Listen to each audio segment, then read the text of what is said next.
was a typical Tuesday morning when I found myself sitting alone in the conference room. I was about 6 months into my new leadership role, and I wasn't supposed to be alone. My team was supposed to be there with me for our regularly scheduled team meeting, but they weren't. They were all just still sitting at their desks. A couple minutes goes by. I check the calendar. Yep, it's everybody's calendar. Yes, everyone accepted.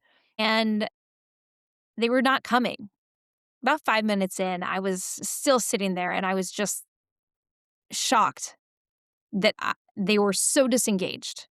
Things had gotten so bad that they all chose to simply not come to a team meeting. It was also a big enough red flag to get me to stop pushing for just a moment and really start wondering. Because for months, I had thought if I just worked harder, the ship would right itself. But that was the day when I realized that my effort was never going to be the solution to this problem. The fact was that my effort had caused me to start carrying so much shit that wasn't mine. I was completely bogged down in other people's interpersonal dynamics, in the team's frustration with organizational decisions, and with an org-wide training that had gone awry and blown up. I felt like I was responsible for all of that, and like everything I did, I just kept effing up. I truly felt like I was the problem. Now, I didn't know then what I know now. I didn't know then that I was trying to lead from a design and a place and in a way that simply wasn't mine and was never going to work for me.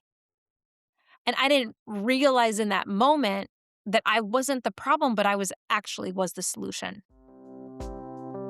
Hey there, I'm Carin, and if you're holding your breath through a leadership role that you worked hard to earn, this is for you.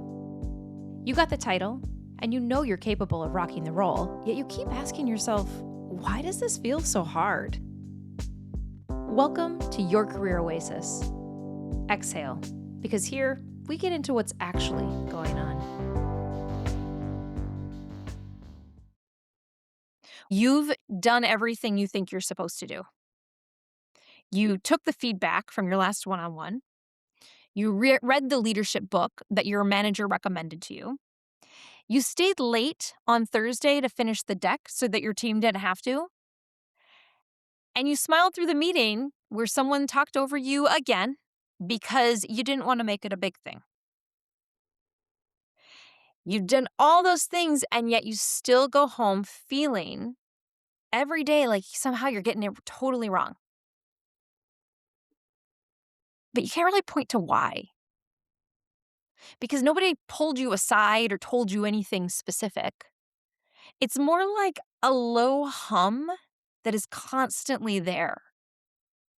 A low-level, constant, consistent awareness that you are one conversation away from being found out. Or at least that's what you're telling yourself. That the people on your team are just waiting for you to prove that you actually belong in this role. So you prepare more. You probably started over-explaining in meetings so that nobody can question your reasoning. You probably say yes to things that you don't actually have the bandwidth for because saying no would feel like evidence that you can't handle the job. And the harder you work, the more exhausted you get. And the more exhausted you get, the more convinced you become that you're the problem. You tell yourself stories like, I'm too emotional, or I'm too sensitive, I'm not strategic enough. That other people in similar roles, Nancy in accounting, for example, they seem to move through it effortlessly, and they must have something that you don't, some quality that you somehow missed out on. And you tell yourself, I need to be more like Nancy, more decisive, more confident, less affected by it all. So you watch Nancy and you see what Nancy does, and then you start trying to implement the things that Nancy does. And you start performing this version of leadership that you saw someone else do. You shield up before meetings. You stop asking questions because questions feel like admitting that you don't know. And you spend a lot of time rehearsing what you're going to say before you say it. Not because you're worried about not being clear, but because you want to be unassailable. You really put on your armor. And that works, sort of, like a little bit for a little while until it doesn't. Until you're sitting alone in a conference room on a Tuesday morning and you don't recognize the person who has just stood up by her team. And then you make it about you and you think, yep, like I knew it. I'm the problem. I'm here to tell you that that's actually a misdiagnosis. The problem isn't you, it's that you've been trying to lead in a way that isn't you, someone else's design and blueprint, as though leadership is this one size fits all way of being. So you've been faking it, hoping that you do, in fact, some point make it. But the challenge is when you see Nancy from accounting leading in a certain way and then you try to emulate what you observed, you are trying to do something without an instruction manual. And then you measure yourself against it. And when it doesn't work, you feel like a failure. So I've been mentioning design and a blueprint. So let's dive into that a little bit. What am I even talking about? There is a system called human design that maps how you're built to make decisions, use energy, and move through the world. It's not a personality test, and I want that to be really clear because personality tests tell you who you are right now, who you've been conditioned to be, how you see yourself based on your conditioning.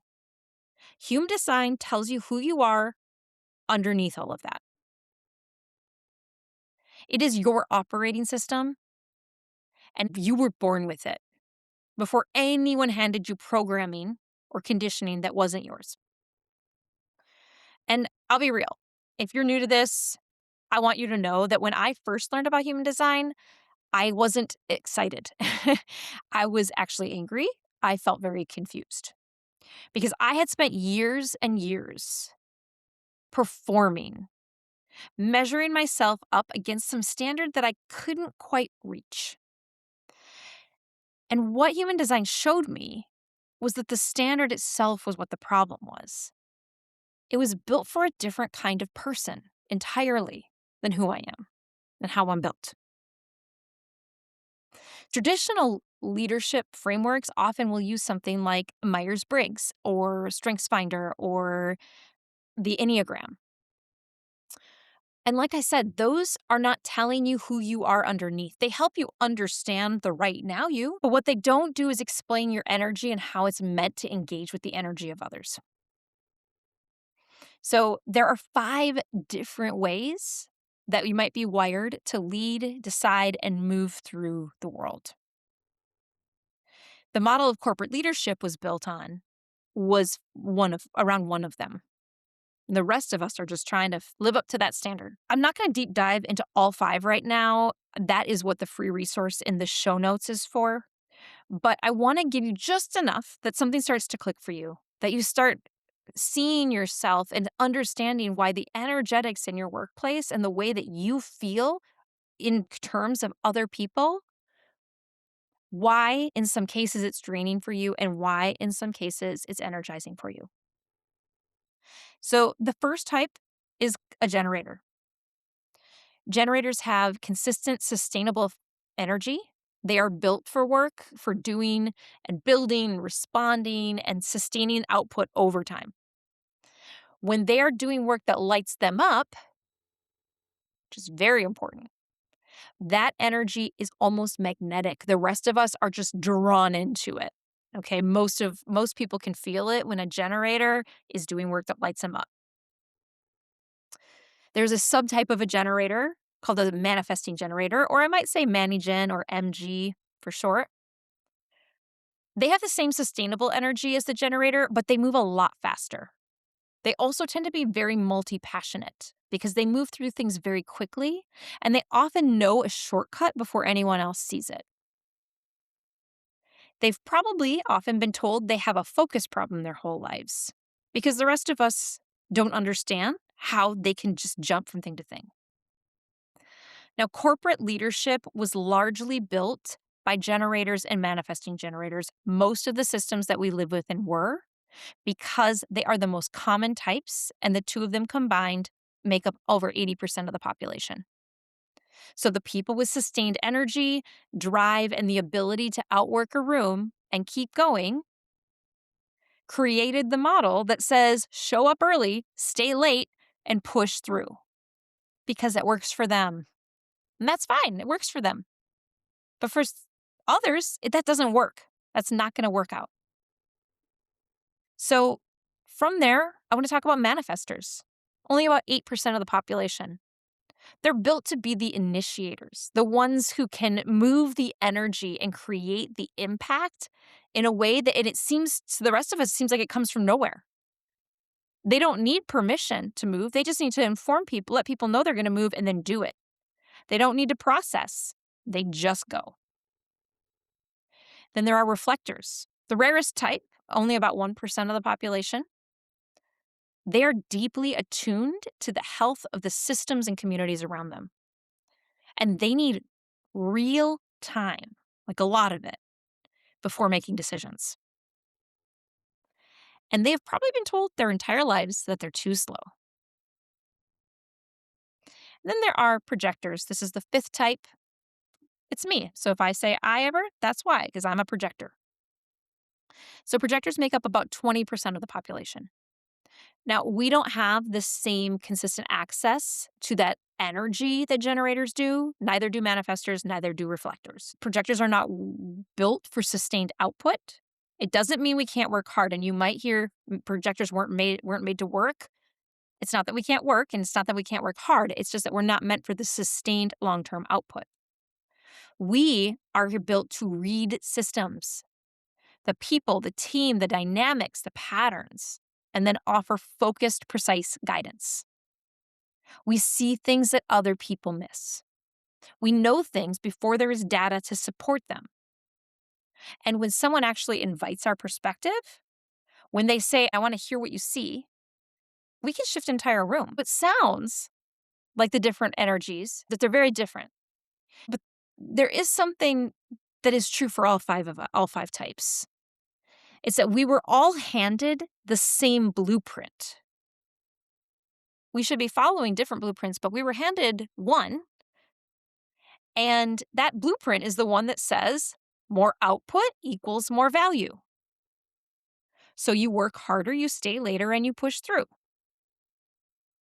And that impacts all of us, including the generators and the manifesting generators.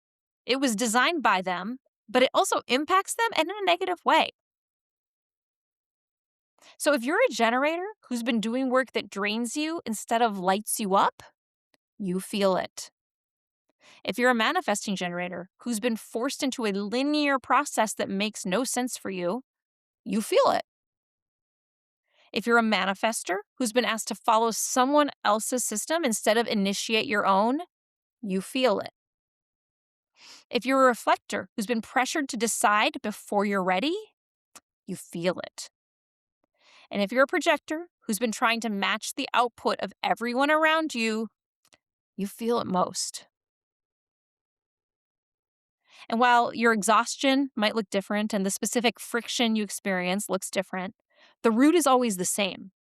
It's leading from a design that's not yours, following a blueprint that isn't building to what you are. And once you find out what your actual design is, something in you will shift. It clicks. Something clicks into place. Not because the politics around you change, and not because you suddenly have all the answers, but because you stop making that mismatch that exists mean something about you. And you start understanding that it's not a standard for you to try to live up to in the first place. because our energetics are all meant to complement one another. It's understanding how they complement one another that helps you be more comfortable in the leadership that you are built to offer. So, what does this mean for you? This week, I want you to notice one moment where you feel like you're leading wrong, or maybe where you feel like I'm the problem.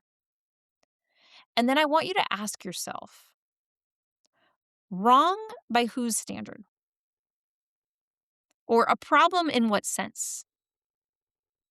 Another way to look at this is what is a time where you feel like you're really forcing things? What would it look like to stop forcing? Because most of the time, the feeling of leading wrong isn't coming from the situation itself. It's coming from what we perceive to be right, because it's the most common demonstration of leadership that we've encountered. Doesn't necessarily mean it's the one for you, though. So this week isn't about trying to fix anything. It's just about starting to observe and pay attention. Notice the moment when you're measuring yourself against a standard, and then ask yourself, where did that standard even come from? Because even reflecting on that, that's when things are going to start to move for you. If you want to know your human design and what that means for how you lead, I have something for you. It is called the Human Design for Leadership Recharge. It is free. The link is in the show notes. And inside, you are going to receive not just information about your type, etc., but practical application to how you give feedback, how you make decisions, how you set boundaries, how you show up in meetings, how to apply it to real situations that you are facing every single day. Thanks for being here. Until next time.